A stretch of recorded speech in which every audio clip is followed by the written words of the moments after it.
How do I start a spice business from home? And is spice business actually profitable? So that's two of actually several questions we're going to answer here from the subscribers here in Marketing Food Online about starting a spice business. This podcast, which we'll upload to our YouTube channel as well, we are going to talk all about spice business today and answer your subscriber questions. We're going to get to that right now.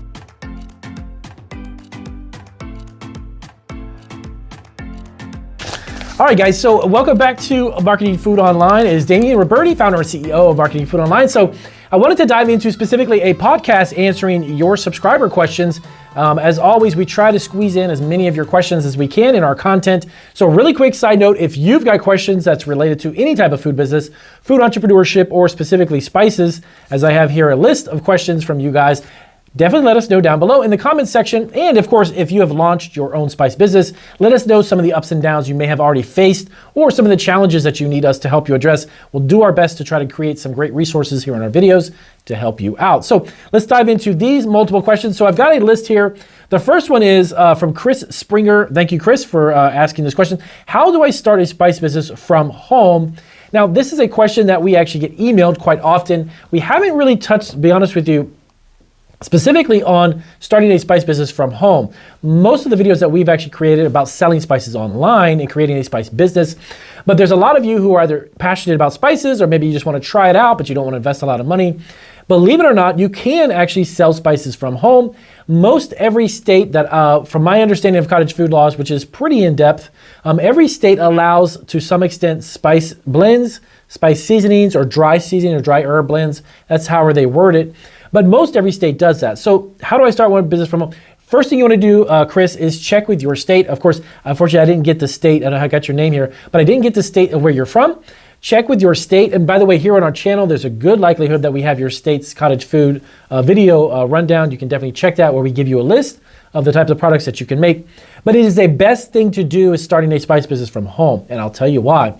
Because number one, most of what you need to prepare and prep your products, tables, potentially an oven for drying and roasting or something, countertops, bowls, mixing spoons, you've already got that. So cottage food laws really allow you to create these types of businesses from home. And a spice business is something that can be started for much, much less than what you might think of, like renting a commercial kitchen, building out an entire facility, mixing and blending, going a commercial route right off the bat, which is a big risk and challenge because if you don't have proof of concept or if you're starting a new spice line of products or new spice blends, but you've never sold them, you probably don't want to invest $20 or $30 or $50,000 in a commercial kitchen and do all of that before you actually have proof of your concept. So doing it from home under the cottage food laws really truly actually gives you an opportunity to make a low investment from home and get your business up and running. So how do I start the spice business from home? Number one, you want to, of course, check your law, right? Number two, you want to come up with a spice business name, of course. You want to check also into getting a business license, okay? And also business insurance. Yes, you do need to get some type of business insurance policy. Your homeowner's insurance policy, 99.9% of the time, does not protect your business. You need to get a separate policy that's nothing to do with your homeowner's insurance policy. That's a misconception a lot of people have about starting from home. So you want to get that as well. You want to create a logo. You want to create your packaging. Figure out how is it you want to bottle it, maybe bag it. Whatever it is that you want to do with your spice business, how are you going to present that to your customers? So you want to kind of create that and finalize it. Now, if you get a logo made for you, you want to submit that and get it trademarked. You want to make sure that you've got protection yourself. You want to protect your logo and trademark. So you want to submit the application to the USPTO office. That's the United States Patent and Trademark Office. It is crucial that you do that early because trademarks can take anywhere from 6 to 8 months or even longer to get a thumbs up or a thumbs down. So apply for your trademark as soon as possible. It's definitely something you want to look forward to. Pricing, you want to look at how much it costs for your packaging, your label, and your product. Don't necessarily factor in labor just yet. And the reason why I say that is if you're doing it yourself, you're starting that business from scratch, right? You want to do that yourself. You're not going to really be paying yourself right off the bat. It's kind of a side business, side hustle. You want to test it out and see how it works. When you begin to have employees, you begin to have more people on board, then you can factor in the cost for labor and such. But at first, your most crucial things are your ingredients, label, and packaging. Okay? So starting that spice business from home, I highly recommend if you want to go that route. We appreciate that question. Take small steps. Do not make big investments financially until you can see some momentum. begin to sell them at farmers markets. Some states, by the way, I don't know what state again, Chris, you're in, but some states actually allow you to sell to retail stores, even restaurants. So you can sell your spice blends to grocery stores. You can sell them to restaurants or cafes that might even put them in their dishes. There's a lot of different ways that you can sell them. If not, you can do farmers markets, you can do local events. So there's a lot of good ways to do that. Second question, is the spice business profitable? This is a question from the Food Guy 200. Food Guy 200, thank you. Is the spice business profitable? Yes, it is. The average spice margin profit, roughly, of course, this is just an average across the board, I have seen in excess between 30 and 40%, depending upon a lot of factors, of course, the cost of your packaging, the cost of your labels come in big play with that, how the profitability. Are you buying spices pre-made in a blend? That'll cut down on labor costs down the road, of course. That'll cut down on time. It is much more profitable if you can buy them pre-made in bulk, put them in bags and slap your name on it and then just sell it. Because that's also going to maintain the price point of those ingredients. If you have a blend, let's say a spice blend, and you're looking for profitability, and I'll give you an example. You got a spice blend that's got 5, 6 different types of ingredients, different herbs and spices. And you get this from one guy, you get these two from another supplier, and this from another. Those are all variable prices that could go up and down. If it's garlic, if it's oregano, if it's thyme, if it's basil, whatever it is. And if you have a fluctuation in those prices and they keep going up and down, it's going to be hard to manage profitability, because if you're getting them sourced from different locations, that's very difficult. So the question is, if you can get pre-made stuff, it's going to be always, hey, 5 pounds of this, $100, 10 pounds of this, $150, whatever it may be, but it's always pretty level.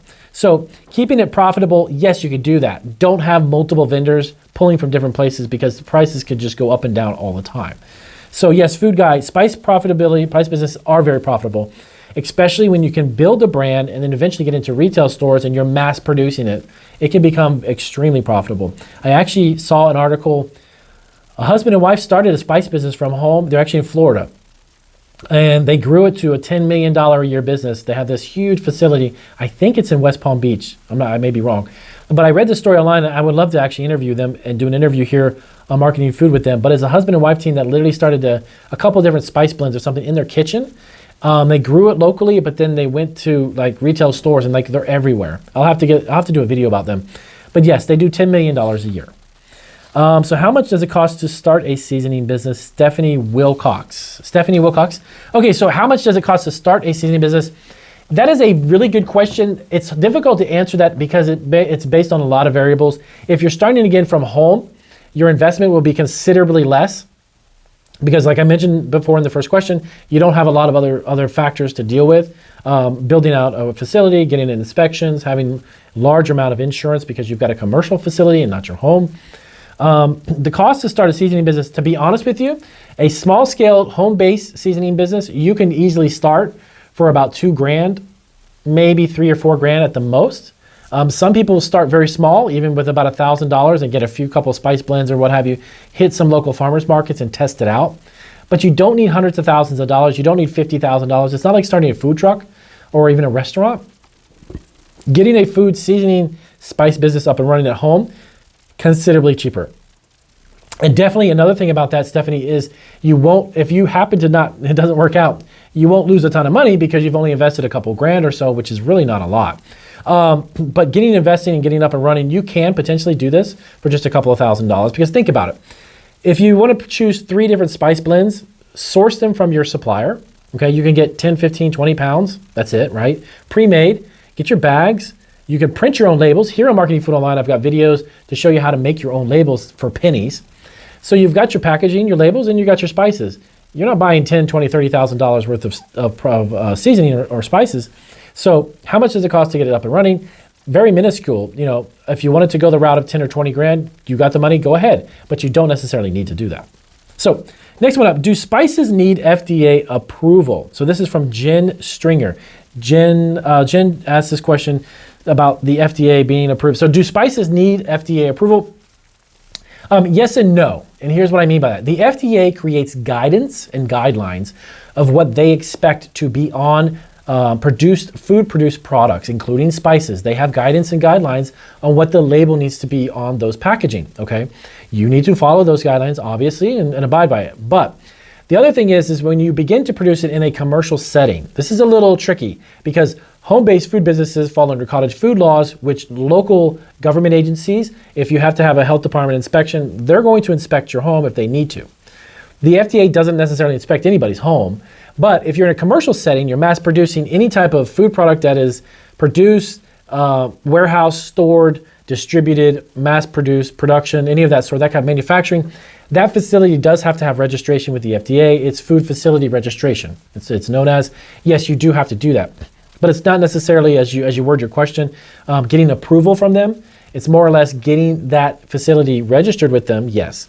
Following the guidance they set forth for labeling, yes. So that's definitely something to think about.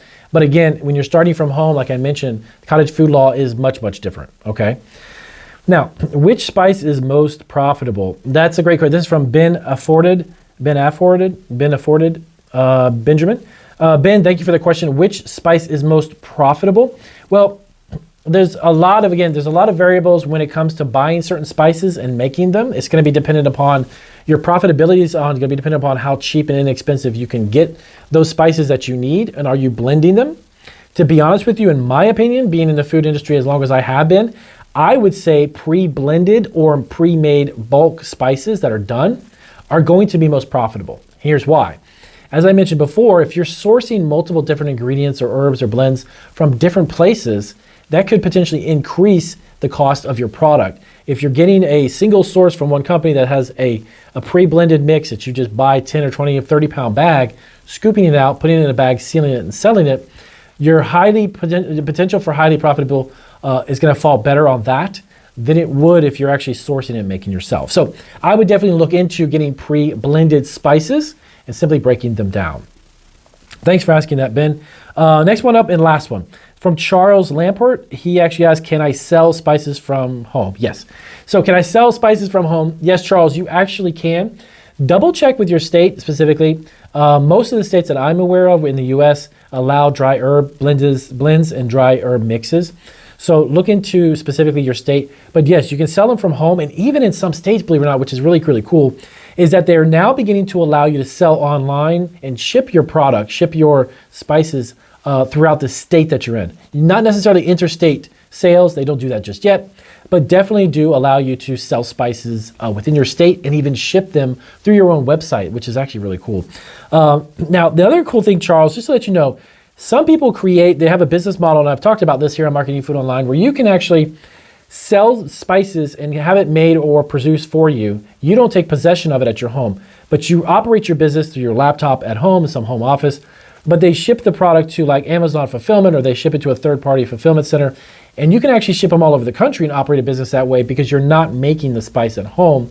You have a co-packer or a private label make it for you and put it in the facility. You just need to maintain the inventory. Now, that's something you might want to think about too, because that opens up a lot of big doors. So these are some great questions on how to get a spice business started. I'm going to start a series of these on our podcast, of course, here. You can check out the links to our podcast. You can listen to us on the go. But we're going to have a variety of these Q&A questions. So please let me know if you have questions about anything. We're going to start compiling the questions and then just basically answering them here on our channel. So if this was helpful, do give us a big thumbs up. I hope you get a chance to hear our podcast. And of course, thank you for watching us here on YouTube. And check out our other channels as well. We have four other food entrepreneur channels. I'll see you guys in our next video.